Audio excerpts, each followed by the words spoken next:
بسم اللہ الرحمن الرحیم الحمد للہ رب العالمین والصلاة والسلام علی سید الانبیاء والمرسلین وعلی آلہ واصحابہ اجمعین اما بعد۔ آج دینی سوال اور جواب کا سلسلہ انشاءاللہ ہوگا۔ تو کچھ سوالات ہیں۔ سب سے پہلا سوال ہے، پوچھتے ہیں کہ مولانا صاحب میرا سوال ہے کہ ہم نے سنا ہے کہ سور کی چربی کا آئل ہڈی کے درد کے لیے فائدہ مند ہے، تو کیا سور کا آئل استعمال کر سکتے ہیں؟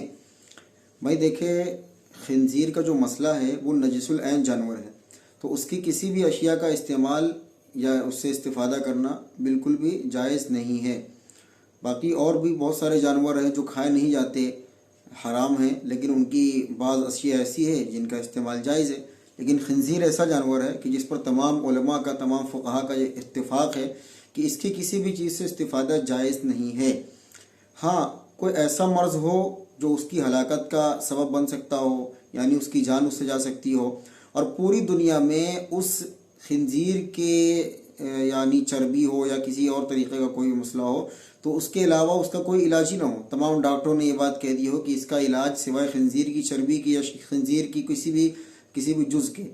اس کا کوئی علاج نہیں ہے، تو پھر تو اس کا استعمال کرنے کی گنجائش ہوگی۔ لیکن اگر جان کا خطرہ نہیں ہے یا اسی طرح اور بھی چیزیں ہیں جس سے وہ خطرہ جو ہے وہ ختم ہو سکتا ہے، تو پھر اس کا استعمال جائز نہیں ہوگا۔ تو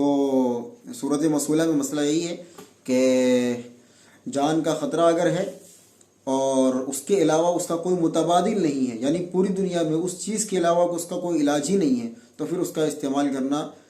درست ہوگا۔ لیکن آپ کا جو مسئلہ ہے گھٹنوں کے درد یا ہڈیوں کے درد کے لیے اور بھی علاج موجود ہیں، تو پھر یہاں پر میرے خیال سے استعمال کرنا اس کا جائز نہیں ہوگا، تو اس لیے استعمال نہ کریں۔ باقی اور بھی مفتی حضرات سے مسئلہ پوچھ سکتے ہیں آپ یہ تسلی کے لیے۔ سوال کہتے ہیں کہ مسجد میں اے سی لگی ہوئی ہے، اس کا استعمال صرف رمضان میں ہوتا تھا، لیکن صرف رمضان میں 1 ماہ کا بل 25,000 آتا تھا، اس وجہ سے وہ اے سی چلانا بند کر دیا۔ 3 سال سے اے سی بند ہے اور اس کے خراب ہونے کا امکان ہے، تو اس صورت میں اے سی بیچ سکتے ہیں کیونکہ اب کولر نئے لے آئیں گے تو کولر کا استعمال ہوتا ہے۔ اے سی والوں کا یہی ایک مسئلہ کہ پہلے تو شوق میں اے سی خرید لیتے ہیں مسجد میں، لیکن بعد میں جب بل دینے کی باری آتی ہے تو پھر سمجھتے ہیں کہ یار اے سی غلط دے لی۔ تو بہرحال بات یہی ہے کہ اگر اس کو آپ بیچنا چاہیں تو بیچ سکتے ہیں، پھر اس رقم کو اسی مسجد میں آپ لگا سکتے ہیں۔ مولانا صاحب یہ ہو گیا ہے۔ سوال پوچھتے ہیں عابد پٹھان صاحب مہاراشٹر سے، یہ ماشاءاللہ اچھے انداز میں سوال کیا، نام وغیرہ کے ساتھ میں۔ پوچھتے ہیں کہ میرا ایک مسئلہ ہے، ہمارے گاؤں کی مسجد میں غیر مسلم نے گاؤں کے ہی ایک مرحوم مسلم کے نام سے ایصال ثواب میں ایک ریفریجریٹر ٹھنڈے پانی کا لگوایا ہے۔ اب وہ جو غیر مسلم ہے اس کا کاروبار بیاض کا ہے، سودی ہے۔ مسجد کمیٹی کے لوگوں نے مرحومین کے گھر والوں سے کہا کہ سودی پیسہ جائز نہیں ہے، تو کہنے لگے کہ اس غیر مسلم نے کہا ہے کہ میرے بچے ڈاکٹر انجینئر ہیں، ان کی کمائی سے خریدا ہوا ریفریجریٹر ہے۔ اب وہ 1 سال سے لوگ پانی پی رہے ہیں، اس میں نے نہیں پیا، وضاحت فرمائیں۔ پہلی بات تو سود اور بیاض کی رقم مسجد میں لگانا جائز نہیں ہے، اس کا استعمال جائز نہیں ہے، کسی اور مسجد کے کسی بھی مصرف میں استعمال کرنا جائز نہیں ہے۔ غیر مسلم کا پیسہ اگر وہ سود، بیاض یا اسی طرح اور بھی کوئی حرام کاروبار سے پاک ہو تو اس کو لگانے کی گنجائش ہے، لیکن آپ نے جو یہ بات کہی ہے کہ مرحوم کی ایصال ثواب کے لیے لگائے گا، ہمیں تو نہیں سمجھ میں آتا ہے، اس لیے کہ غیر مسلم کے جو نیک کام ہیں ان کا آخرت میں کچھ حصہ ہی نہیں ہے، وہ تو دنیا میں ان کو مل جائے گا، اگر ملنا ہوگا تو اچھائی کی شکل میں، تو آخرت میں ان کا کوئی اجر ہی نہیں ہے، تو ایصال ثواب کے لیے تو نہیں لگا سکتے۔ باقی اپنی طرف سے وہ لگانا چاہے حلال کمائی سے تو پھر وہ لگا سکتا ہے، اس کا استعمال کر سکتے ہیں۔ باقی اگر اس کا غالب گمان یہ ہے کہ اس کا کمائی ٹھیک نہیں ہے تو پھر اس کو بالکل بھی نہ لگائیں۔ ویسے بھی احتیاط لازم ہے، اس لیے کہ ان کی بات کا کون اعتبار۔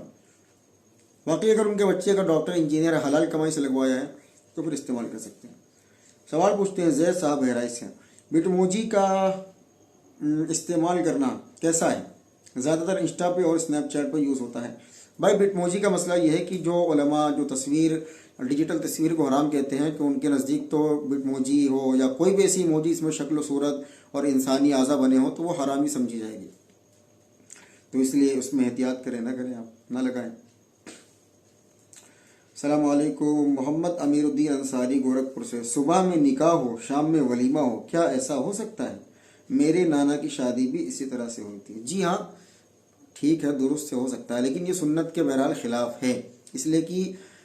ولیمے کے لیے مستحب یہی ہے کہ میاں بیوی کا تعلق قائم ہو، اس کے بعد ولیمہ ہو،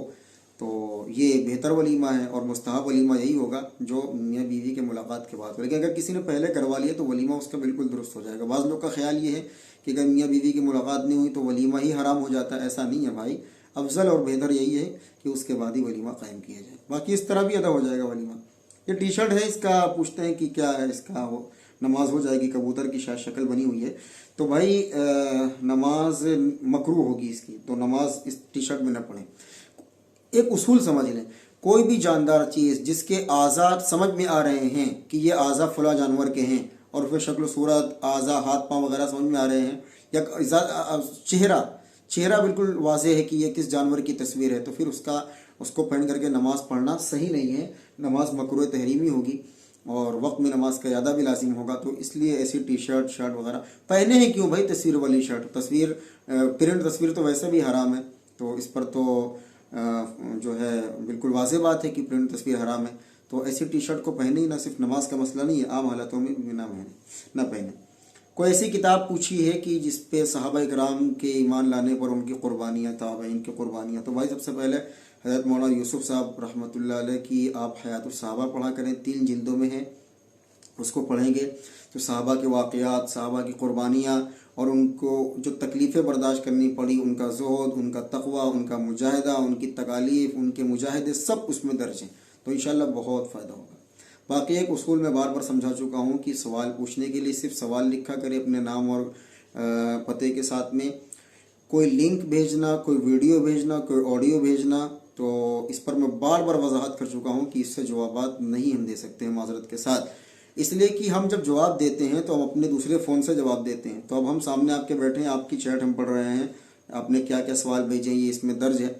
تو پھر ہم یہی پڑھ رہے ہیں، اب ہم پھر یہاں پر پہلے ویڈیو دیکھیں گے یا لنک پر جائیں گے، تو اس طرح جوابات نہیں دیا جا سکتا۔ کوئی بھی سوال ہو تو اس کو لکھ کر کے ہی بھیجیں، ہمیں بھی آسانی ہو، آپ کے لیے بھی آسانی، اب ہم آپ کی آسانی کے لیے اتنا کر رہے ہیں تو آپ بھی ہماری آسانی کے لیے لکھ کر کے بھیجیں، وائس ریکارڈنگ، یا بعض اوقات لوگ لنک بھیج دیتے ہیں کہ حضرت اس میں ویڈیو میں جو کہا گیا اس کی وضاحت کریں، اب ایک تو نمبر سیو نہیں ہوتا، لنک اوپن نہیں ہوتی، اوپن بھی ہو جاتی ہے تو اتنا لمبا پروسیس، ہم جائیں وہاں سنیں، پھر وغیرہ وغیرہ وغیرہ، پھر ہم